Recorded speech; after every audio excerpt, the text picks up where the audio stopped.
It's a lawn and garden thing.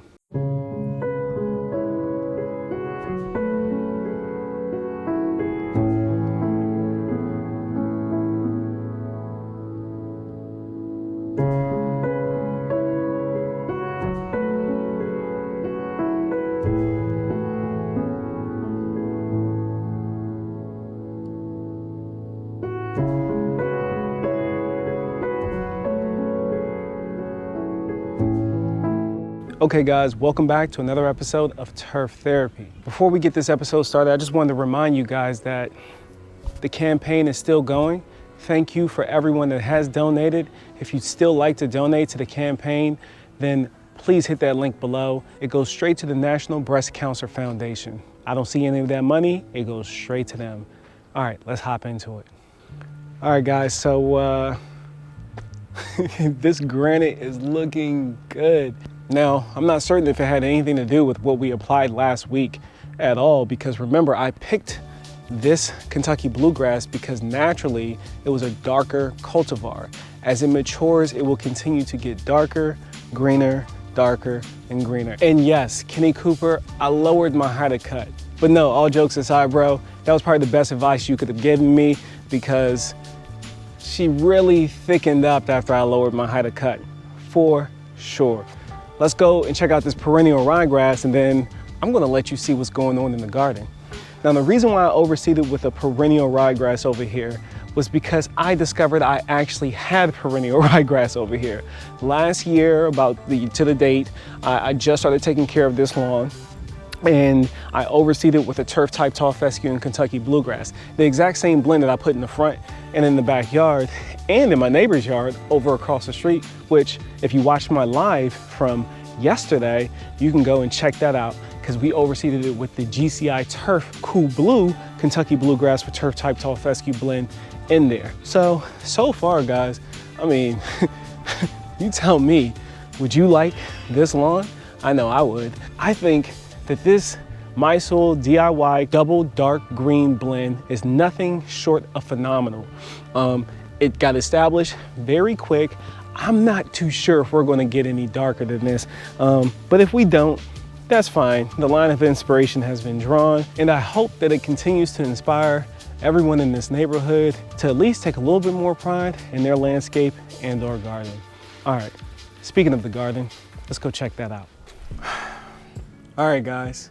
You know, lawn care enthusiasts and avid gardeners, they have a lot more in common than they think. This is the spinach that we've been growing over here. This is the Bloomsdale spinach that has been, I mean, look at it, it is thriving. Got a nice harvest off of it this morning.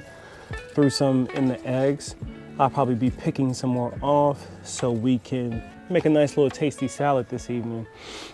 But this spinach was relatively easy to germinate, and it's been growing quite well. Really tasty. The peas are doing just fine as well. This here is my Chinese cabbage that's starting to bunch here in the middle. This one, she's being shaded out. No worries. This one's doing just fine. That one's doing just fine. Spacing and placement. Back to what I was saying earlier though. Lawn care enthusiasts and gardeners have much more in common than they think. It takes patience. It takes doing the things that sometimes are a little challenging. But for me to have both, it's kind of like the best of both worlds for sure. Because when my garden isn't doing well, like these lettuce weren't doing well this summer, my yard was looking phenomenal. So things kind of balance themselves out for sure. Look at this lettuce. I think my neighbor is gonna come and get ahead of this here in the near future. It's the Butter Crunch, probably one of my favorite lettuce this season I've been growing. Gardening doesn't have to be complicated. As a matter of fact, it shouldn't be complicated. And neither should your lawn either. If you're not enjoying it and you're putting way more into it than you're getting out of it, I'd say stop and ask yourself, why are you doing it? This plant right here has probably been my favorite this season. I never knew, this one's ready to get taken. Let's go ahead and get her. I never knew how much I could or would enjoy raw okra. Yeah, I said it, raw okra. Raw okra is really good, guys. Don't kid yourself.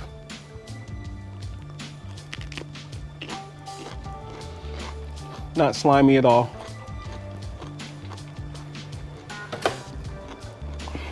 It's delicious.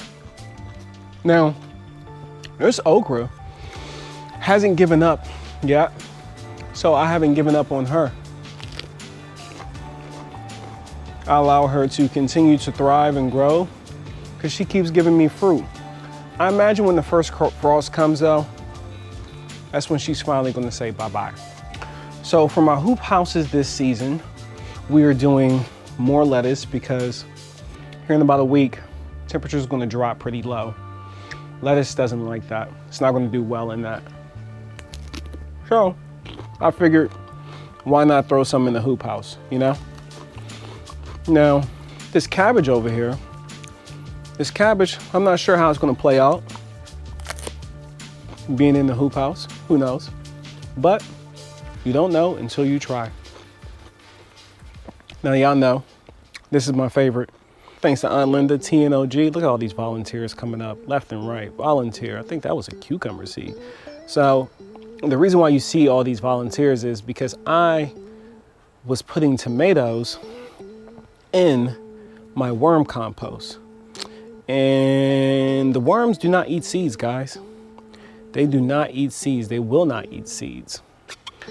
But it's cool because next season, when I have all these volunteers popping up, you can always let a few of them go ahead and do their thing.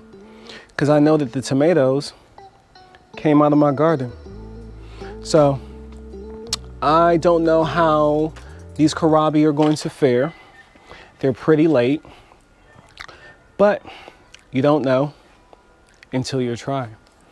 This is some more kale that, I mean, to be honest, it's probably going to end up turning into micro kale, but I'm going to up pot them here in the near future and we'll see how they do.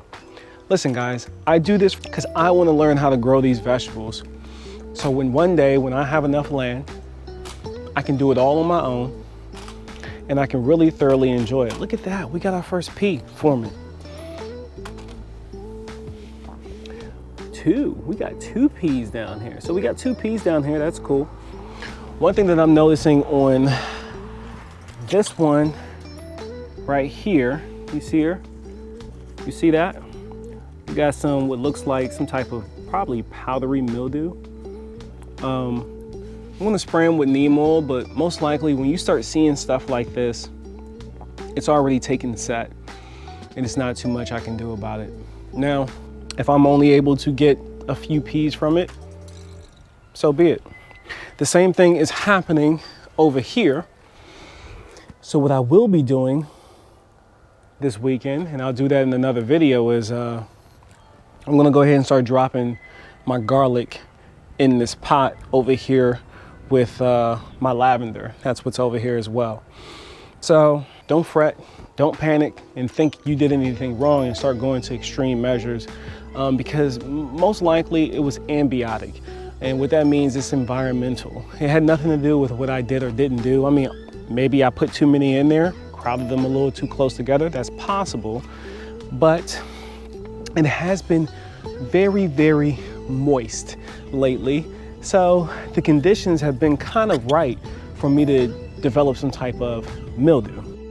Now, something that's been performing pretty well this fall that I really didn't expect to has been this lemon basil. Now it's pretty much done now because you can see right here, we're starting to go to seed right here, starting to flower on us. Gosh, that smells good. We'll be harvesting that and I don't know what I'm gonna do with it yet, but I'm gonna do something with it.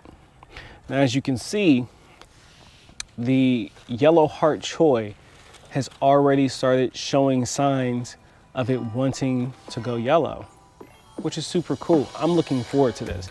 This right here, these are my Brussels sprouts. Those of you who don't like Brussels, shame on you. I tell you, I love Brussels sprouts, and I loved them before I started gardening. So if you say that you don't like Brussels sprouts, I urge you to grow them yourself, because there's some things that I've heard people say that they don't necessarily like. And you guys know firsthand that I experienced it with beets, that I did not like beets. I used to just juice them until I grew them myself and tasted them fresh. But this purple is just so deep and dark and rich. Yeah. These are the type of vibes I get while I'm out here in my garden. It's a lawn and garden type of thing. Now, the radishes are doing very well. As you can see, these are the red plum or plum variety. I can't remember the name of them, but these radishes they're pretty much ready. I'll let them sit in there because it's no harm, no foul. And then these are other varieties. I'll figure them out as they start getting bigger. But one variety that I'm really looking forward to is the Chasao, I believe, Chasao fruit radish. And let me show you what these jokers look like. I thought I did something wrong, but I'm realizing this is just how they grow. So you see how they've come and unearthed themselves? Now, I don't know if mine are just performing well while doing this, or if I didn't put the seeds deep enough. But the interesting thing about these radishes, let's go ahead and pull one up. Now, technically, if you want the fruity side of this radish, what you want to do is you're going to want to leave this radish in your ground until it's been kissed by a few frosts. Because what happens is, every time it gets hit by a frost, it gets sweeter and sweeter. I want to taste this right now though. Give me a second to rinse this off. All right, so if you're wondering, these greens, they are edible. But the bigger they get and older they get, the more fibrous and rough and hard they get. So I would definitely recommend that if you are going to eat those, you want to eat them when they're younger. You know, kind of do the cut and come again type method. Take the oldest leaf from the outside and the new ones will come out the center. Yeah, let's give this a taste.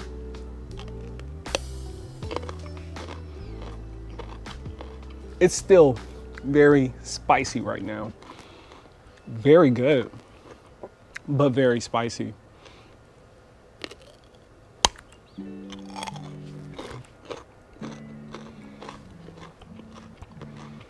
I'm really looking forward to what this flavor profile is going to be like once she starts getting kissed by a few frosts. But it's pretty good size. I think they're going to get a little bigger. Yeah, I do. I really do. That's some Swiss chard.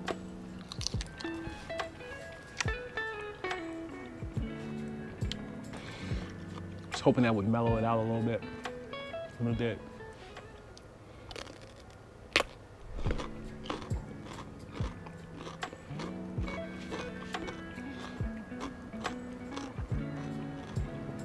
That's good stuff.